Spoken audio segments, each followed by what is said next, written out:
Hello, my name's Violet. I am a co-host of From the Margins along with... Oh, is that me? Connor Renfro, Yeah. the other co-host? the hottest of the two. Aw, don't do that on air. I mean, only by like 1%. Okay. It's like whenever you have to do a photo finish during a race. It's like, they're both so close, but one of them's technically the winner. I mean, if you're the brains, I'll gladly take the burden of being the beauty. I wasn't going to accept the title of brains, but since you gave it to me. Anyway, after last episode, where we talked about our passions and did the fandom challenge, I had the idea for a new episode, Connor. Oh, what is that? What are some cartoons that you remember or have fond nostalgia for as a kid? I mean, I guess I watched cartoons as a kid. Well, do any of them come to mind?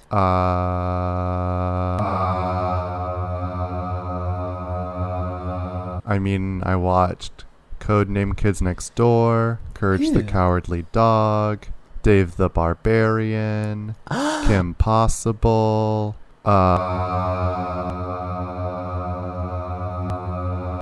Jimmy Neutron, SpongeBob, Fairly Odd Parents. I think those were all of the ones I actually liked. I love all of those, and I have something to comment about, frankly, all of them. So, would you like to start with any particular? Let's start with Courage the Cowardly Dog. Let's do it. So, Connor, what were some of your favorite episodes or memories from Courage the Cowardly Dog? Well, I can't think of Courage the Cowardly Dog without remembering the, King Ramsey slab episode. That episode slabs. It slabs. Lol, lol, lol, lol, lol. King Ramses. The man in gauze. The man in gauze. That episode is on every YouTube commenter's top 10 scariest episodes of kids' cartoons list. I swear to God. I mean, it definitely affected me. I'm sure I was scared. I don't remember why it was scary. I think it was the threat of death was actually there, especially with the locust swarm part. Mm-hmm. Yeah. I was never afraid of that episode. I always thought it was kind of boring, to be honest. And that's not a weird flex as a kid. It's just, I don't know, I had very weird sensitivity in terms of what was scary versus what was not as a kid. Well, I was really upset by the prospect of death, and you see those two gangster cat raccoonish characters in the beginning die. Oh yeah, that's right. They do kill people in the beginning of that episode. So I was definitely already thinking oh my goodness, the stakes are high for this one, I guess. They are jumping off this cliff, man. But what I really remember about Courage is just how iconic it was, how mimetic. It had this all-star cast of recurring villains like Cats and Le Quack and Fred, the naughty barber. And that one snowman that I really like that talked like Sean Connery. Yeah. I'm a snowman, see? Or the gangster foot fungus. Oh yeah, I wish I could remember their name. The mobster foot fungus. I don't know. Mm-hmm. They were only in one episode. I think they came back for a different episode, though. They were only the main villain in one episode, but I think they made a cameo later. Weird. Okay. Do you remember the episode with Fusili, the alligator puppeteer? Of course, that one was especially upsetting to me.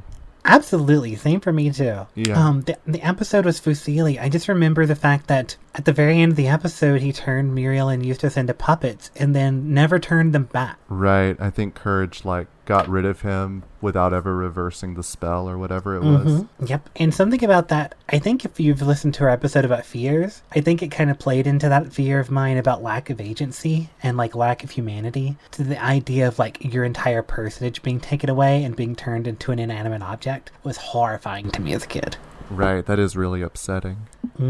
There's also a fan theory out there, I believe, that says nothing after that episode actually takes place, because since they didn't get turned back into human, I think the theory says that after that episode, everything that happens is something Courage made up in his own head, trying to personify the puppets into being the life he previously had. Oh, is that kind of that, the fan theory? I think there's one for every kid show, right? Where it's there's actually a really dark, true story behind all of them. Yeah, because it's so fun to impute darkness onto these otherwise bright, shiny, and like inoffensive children's shows. Right, like Angelica is actually schizophrenic, and she just created all of these kids because like her actual baby cousin died or something. Exactly, and then Cynthia is actually like a doll of her biological mom, and Charlotte is her adoptive mother. See, I don't really like those, and I never bought the idea that like the Fusili episode is the true ending of Courage, just because I remember there's another episode where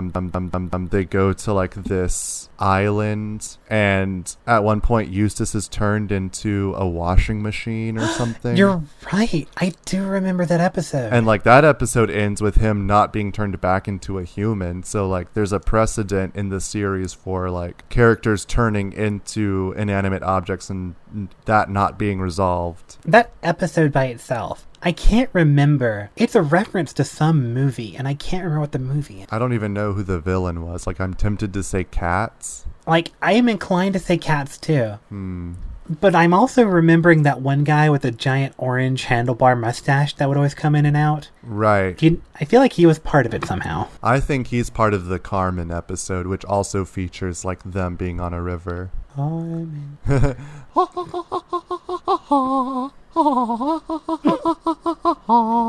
Why did every kid's show feel the need to incorporate Carmen at least one time? Because I think all of the writers, animators went to the same like liberal arts university and studied Carmen as part of their like writing degree. That's fair, because off the top of my head, I can remember both Arthur and Hey Arnold also having references to Carmen. Well, yeah, that makes sense. Hey Arnold was a very artistic show. Did you watch Hey Arnold a lot as a kid? Oh, absolutely. I thought it was like, I don't know, it was with all the other kid shows being like a little bit out there. It was kind of nice to have one that was a bit more grounded to come back and be a palate cleanser sometimes. See, I never watched Hey Arnold. Like, I don't really know anything about it except for Helga. She is such an underappreciated character. Like, Lord, she is so smartly written. I personally adore the show. I can see why a lot of people are turned off, especially as kids, because it's definitely one of those shows that you come to appreciate later in life. Connor, you haven't seen the episodes then. Oh my god. Alright, so I own every episode. I own the box set of Hey Arnold, and I do know a couple episodes. I must show you at some point in your life, okay? Yeah, we should like hang out one day when all of this quarantine is over and just like watch all the episodes of Hey Arnold together. I would love that. And everybody that is listening right now, I'm going to make a reference to an episode that I'm going to show Connor when the time is right. I have to show him the Mr. Wynn Christmas episode. That means nothing to you right now, but everybody who knows what I mean just had a little click in their brain. I have to show you that because to this day, it is my favorite. It might be my favorite Christmas episode of any franchise ever. My favorite Christmas episode is Abed's adventure from season 2 of Community. Oh, I like that episode. That's the one where they're claymation and they're going through his like relationship with his parents, right? Or his mom specifically. Mm-hmm. Oh, I remember, was Annie the ballerina or was Britta the ballerina? No, Annie was the ballerina because she was fragile and high-strung. Britta was the robot because she was cold and unfeeling. There we go. That's right. But back to cartoons. I was about to say the same thing. As far as cartoons go, other than Courage the Cowardly Dog, do you have other ones that you did list a few? Would you like to talk about any of the other ones that were particularly impressionable to you? I remember I watched a lot of Dave the Barbarian with my dad, and I really think that show is coming back into the public consciousness for some reason. Really? Yeah, like, you and I make a lot of Dave the Barbarian jokes in our private phone calls. Mm-hmm. And I saw this like tweet of a picture of Dave the Barbarian that was like, it listed him as the original himbo. I haven't seen that picture. And it's just funny because it's like, wow, I love that, you know. Once again, I've started talking about a show that now people are also beginning to talk about again. All right, we're going to be the new trendsetters. We're going to bring Dave the Barbarian back to public conscious. Dave the Barbarian, you run away. His sisters Fang and Candy are a princess and a chimp. Not a monkey. So, do you know how I did that like group Zoom call with my family for Mother's Day? I do know. I changed my name in the Zoom call to Dark Lord Chuckles the Silly Piggy. Aww. And nobody noticed. Not even your dad? You just mentioned watching it with them. I don't think anybody was looking at the names. I think they were all just sitting there like waiting to get out of it. Oh, that's sad. JK. If I remember correctly, I think Dark Lord Chuckles the Silly Piggy, was he done by Tom Kenny? I have no idea. I've never heard that name before in my life. Tom Kenny's the voice of SpongeBob. Oh my heavens. Like, the same voice actor for Chuckles the Silly Piggy has done a fuck ton of other, like, things. I know that for sure. Wow. He was on The Modifiers. He was Who? on, like... That was a show that didn't do very well. It was a short-lived, I think, a Nickelodeon series. Okay. That's a story for another day, but he's been on a lot of things. That's the important part. Also, I just remember, Lord, now that I'm thinking about it, I love the show and have such a positive memory of it, yet I'm having trouble naming any individual episode. Wow, that's so true. I don't remember either. Because I watched it every morning for a couple years before going to school. I would wake up, brush my teeth, sit down and watch that until time to leave for school. And yet, nothing is sticking out as being an episode. The most traumatic memory I have from that show is when they made a joke about the breathing tax. And there was this one peasant who was like holding his breath until he went, and then like a coffer appeared and he had to drop some coins into it. And I remember that scared me as a kid. Oh my God. I was like, I can't go without breathing. What? That's it. We have to watch this damn show and bring it back into people's memory. We have to give our Marxist critique on Dave the Barbarian. It's so relevant right now, because right now you can't breathe or not spend money. Right, like what does it say that the king and queen went off to pillage other kingdoms and left their completely inept prima donna princess in charge of everything? That is peak Gothic right there. Wow, what a poignant comment on U.S. foreign policy. Dun dun dun. All right, Violet, you bring up a show this time. All right. First of all, I do want to say, for some reason, Candy was like goals as a kid, and I don't remember why, but like I just remember the she was a being literal like, I monkey. Be her. No, not Fang. Candy. Oh, Candy, the princess. Yeah. Duh. I'm silly. Wait, I just remembered an episode. There was a problem with her. It was either her or Fang. One of the two had to like walk with plates on their head at one point. And that was the first time I'd ever seen that done in media. Yeah, Fang had to balance plates on her head because it was like princess training because they were trying to domesticate her. There we go. I just remembered an episode. Good job. Kinda. As far as other kids shows, let's see. I watched so many that I'm having trouble picking one to comment on. I did watch a lot of Jimmy Neutron. Would you like to talk about Jimmy Neutron? Sure. All right, first of all, here's a fun fact. Do you know what Jimmy Neutron's original name was?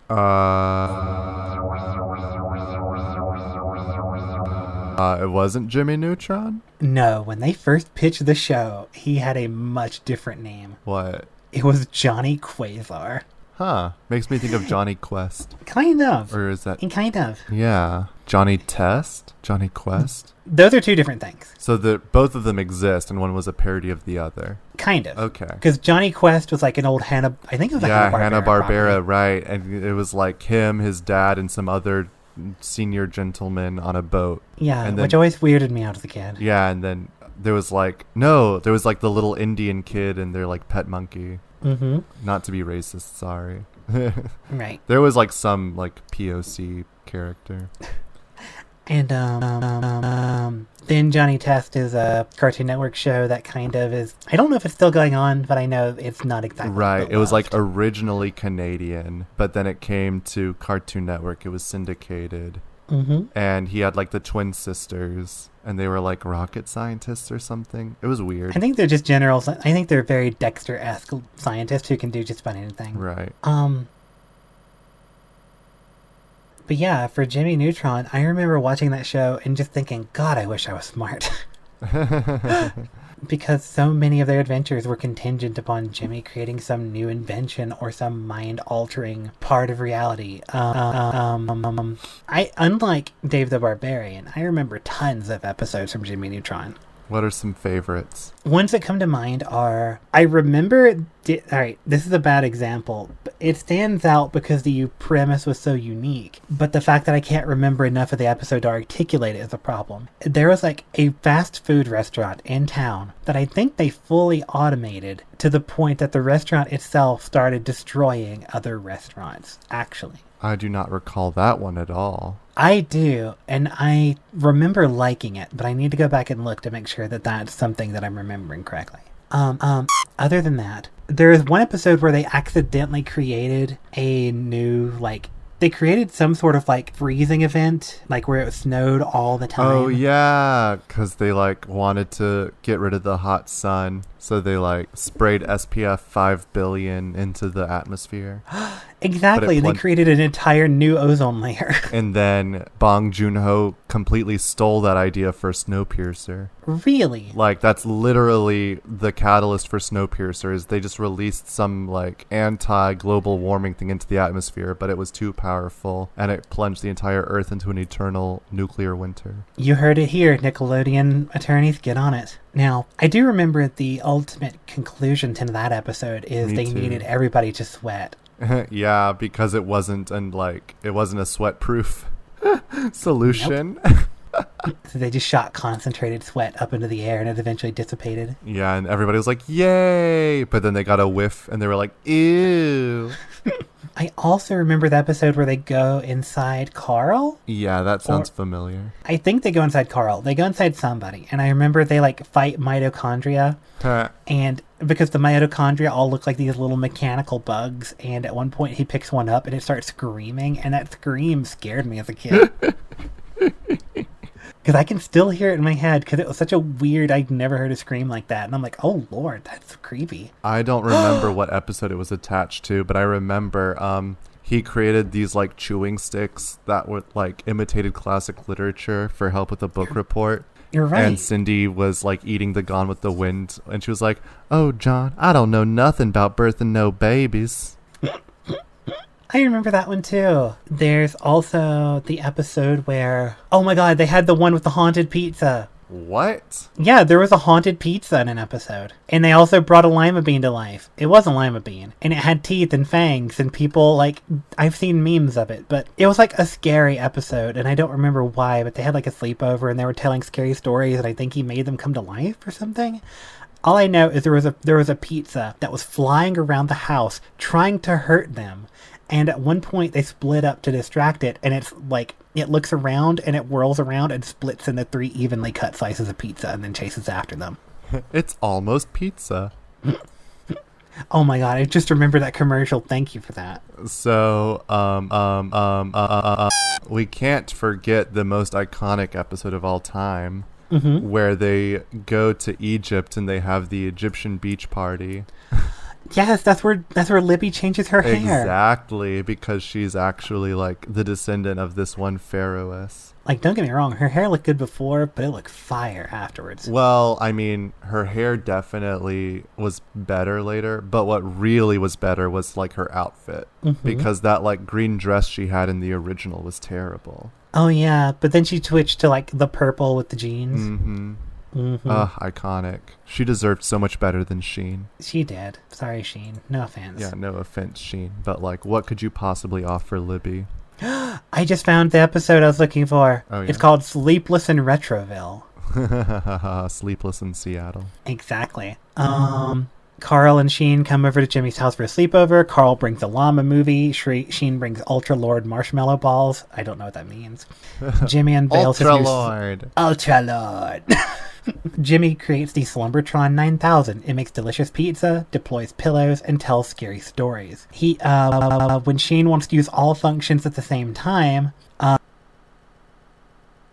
apparently it sort of blends them together and creates just nightmares out of the other functions. I'll be damned. Actually, I just remembered at the beginning of this year when I was having like several like completely different bizarre health issues all at the same time. I remember talking to my analyst and saying like, I feel like Carl Wheezer because I'm just like, my scapula, my whatever. Because it was like every single 5 minutes I was like showing a different symptom of something and like, Oh Oh, God. Did your therapist get it? No. I figured as much. She only understands 80s references. They never understand. Watch some damn kids' cartoons. All right. Then again, some kid in the therapist office would probably make a reference to Loud House, and I wouldn't get it. We can't forget Miss Fowl. Oh, of course not. Oh, Jimmy. Carl! The only thing I remember about Miss Fowl is I remember the episode where she, like, the other kids aren't in class and she makes fun of them. Like, she jumps in their seats and pretends to be them. Oh my gosh. I remember when they, like, shrank her and she, like, battled that, like, worm in her apple. Oh my God, you're right. And then, like, by the end of the episode, she was, like, riding it. That actually reminds me of a time Jimmy turned himself into a hamster. Ooh, wait, I have the image in my head, but I don't remember what happens. I don't either, but I just remember somebody picking him up by his, like, arms and, like, swinging his body because his weight, like, was weird. And I remember thinking, in a real hamster, that would hurt their arms. All right, what's our next TV series? All right, Connor, you've picked two. I've picked one. I think, let's talk about Fairly Odd Parents. What about Fairly Odd Parents? I liked that show a lot as a kid. Me too. Much like a lot of Nickelodeon original cartoons, their first, like, several seasons were so fire. Mm-hmm. Oh, but it goes downhill so badly. I mean, they wanted to keep it going, and even, I think Butch Hartman even admitted at one point, he's like, at some point you just gotta let the dog die. But yeah, they wanted to keep it going because it was a cash cow, and Nickelodeon does not know when to say when with things. Nope. But I remember thinking Vicky was cute as a kid, even though she was really abusive. I was like, I like her. When I was, like, a young child, I shipped her and Timmy before I understood, like, why that was wrong. Yeah, Oopsies. Before I understood what age differentials really meant. Right. I remember they did a really weird thing with early Fairly Odd Parents where they tried not to show Timmy's mom and dad. Do you remember that? Not at all. The first season, they refused to show their mom and dad. They would show their, like, abdomen and lower, but they would never show them upper. Like, I don't remember what it was about, but it was a weird 90s cartoon thing where it's like, it made more sense to not show the parents' faces. Mm-hmm. They were trying to do, like, a cow and chicken style thing, I guess. Right. And I just remember thinking it's so weird because they dropped it, like, not long after. And then, like, in the opening, when she pushes the cardboard cutout of them over, you could see their face. And I'm like, oh, this is a weird development, but okay. So Fairly Odd Parents also has this one other trope that, like, baffles me, but I understand why it, like, is necessary for a TV show. Right. The fact that his teacher is, like, so obsessed with fairy godparents. Mm-hmm. It's like, in what universe would an educator believe in not just fairies, but fairy godparents specifically? That is a good point. Even though they did have, like, a retcon explanation for it. Right. Denzel Crocker?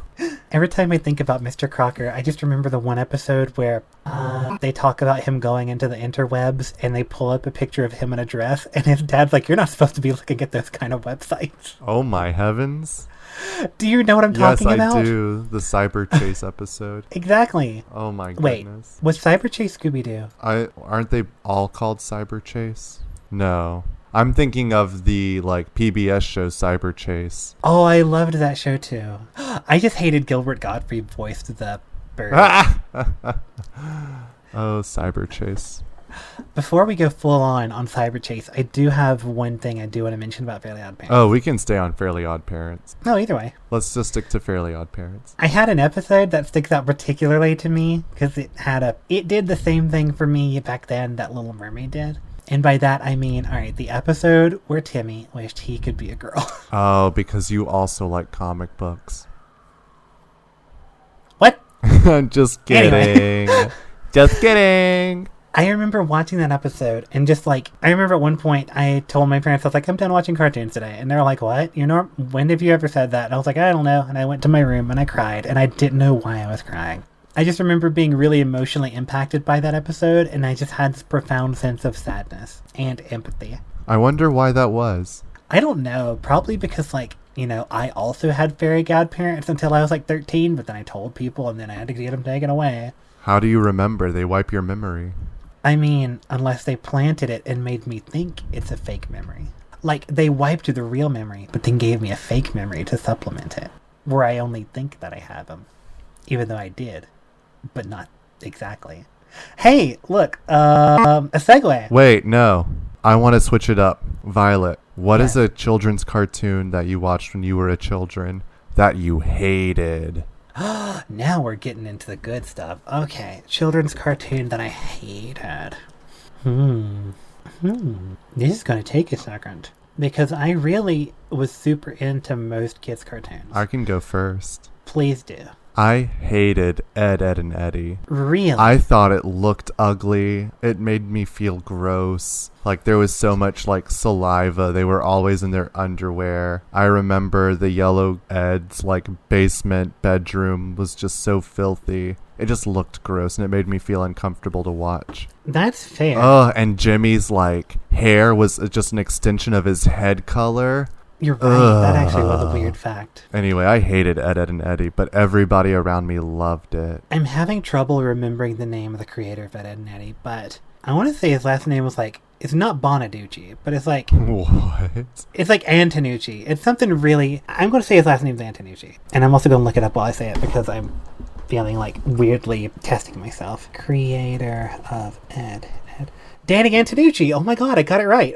But he actually, that was his first ever kids cartoon. He originally made cartoons exclusively for adult audiences. I can tell. And he had a show that has a historically bad review. I think it's called The Brothers Grub or something like that. And it was like Brothers Grub.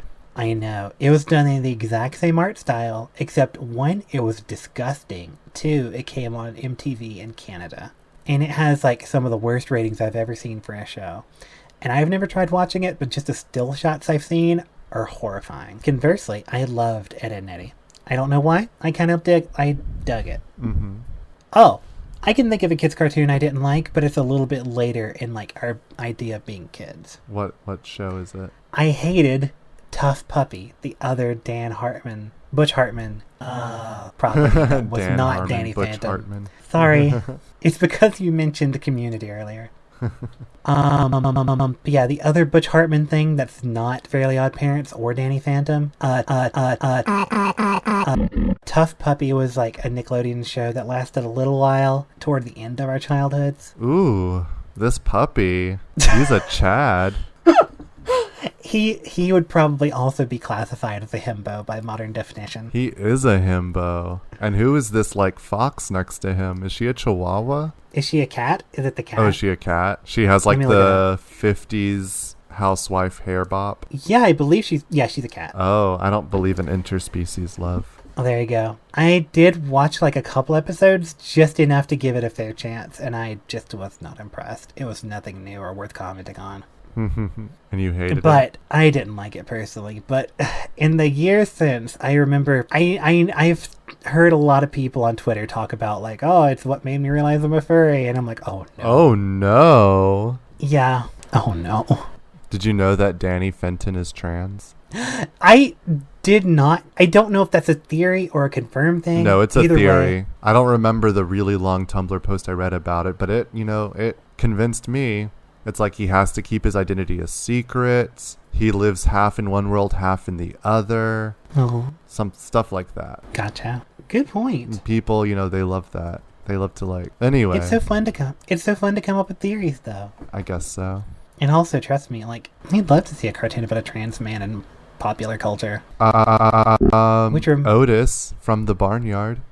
That's right. Oh my god, I forgot. He is canonically trans. He is canonically trans. You're right. I forgot about that. Because he has like an udder that works. And I remember there's like that one thing where he's like sitting on the back of a pickup truck with some elder cow. And the cow is like, yeah, you and your sister's like, I don't have a sister. Oh, right. That was you. Referring to like pre-transition Otis. Aw. That actually is very sweet. That is very in a very sweet. unique way. Yeah. Butch Hartman, Danny Phantom was like one of those shows that had no reason to be as good as it was. Yeah, it was pretty good. I didn't watch Barnyard very much as a kid, though. Me neither. That was like way after when I actually would watch anything without having taste. Essentially. Oh, I just remembered a cartoon that I hated as a kid. Yes. All right. I remember my cousins all watching this show, and I was like, why? And everybody at school talking about this show, and I'm like, why? And they made video games about this show, and I was like, why? But Ugly Martians. But Ugly Martians? Look it up. I'm looking it up. Look it up. Tell me about it while I'm searching it. I only know they're like Martians that came to Earth, and they like, I think, were trying to assimilate into our culture. Ew. I know. I'm glad I never heard of this. I don't even, that one I'll admit. I was so young for this one, I don't remember even giving it a chance because I was so turned off from the word go. Just had another one. Okay. Super Duper Sumos. Also did not like. Was that a 4Kids TV or a Foxbox one? No, I think this was purely Nickelodeon, honestly. And it lasted Sumo? Super Duper Sumos? Super Duper Sumos. Here it is. I think. This looks dumb. Yeah, it's either Nickelodeon or like possibly Kids WB. Wow, this definitely would have turned me gay. Oh God! Why aren't any of these men wearing pants? I really wish I hadn't looked at this on Google image search. There is just like so much skin. There's too much skin. There's so much. Why is he strangling this poor Asian girl? Are we ready to wrap this up? I think so. Oh God! Oh my God! I see the picture you're talking about. Ew, God! Her face. Is she okay? No. I'm not a mandated reporter, but I still feel like I need to call somebody. Anyway. Anyway, yeah, so I guess that does it for our discussion today of, like, kids' cartoons that we really enjoyed / hated. I'd like to talk about this again some other time, not necessarily in a part 2, but just passively, even just to ourselves, because there's so many different properties out there that were influential. Yeah, we could definitely touch on some of those other series that we didn't get into for sure. Nice. All right. Oh, in the comments, post what your favorite and least favorite cartoons as a kid were. Absolutely. I'm going to say my definite least favorite is probably Super Duper Sumos. Never even heard of it. Well, I'm sorry to have introduced that to your life. It's okay. I'll forget it pretty quickly. Fair enough. All right. Until next time, we love you, stay safe, and thank you for watching. Bye.